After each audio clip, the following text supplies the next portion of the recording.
Hi friends, good morning. कशा आहात तुम्ही सर्व? आता आज युवराजसाठी सिंपल पराठा बनवत आहे. तर इथे युवराज उठला आहे, त्याला आंघोळ पण घातलेली आहे. तो आता गरम पाणी पित आहे. त्याच्याला इथे मी पराठा बनवून घेत आहे.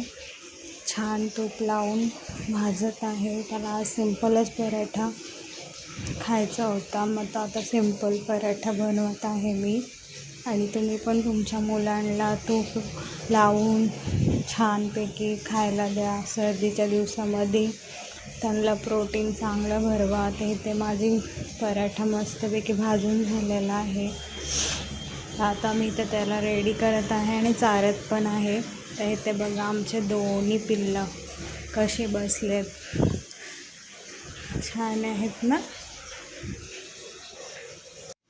तर चला मग इथे मिस्टरांना पाणी देत आहे. त्याच्यामध्ये थोडं तूप टाकायचं आहे आणि जेवढं गरम पाणी पिऊ शकेल तेवढं गरम पाणी त्यात टाकून मस्तपैकी मिक्स करायचं आहे हे, आणि रोज सकाळी प्यायचं आहे. शरीराला खूप चांगलं असतं. तुम्ही सर्वजण पिता का नाही कमेंट करा. आणि आज युवराजच्या टिफिनला मी ड्रायफ्रूट्स आणि ॲपल दिलेला आहे. टिफिन रेडी आहे. तर युवराज आता नमस्कार करत आहे. तुम्ही पण तुमच्या मुलांना अशी बाय.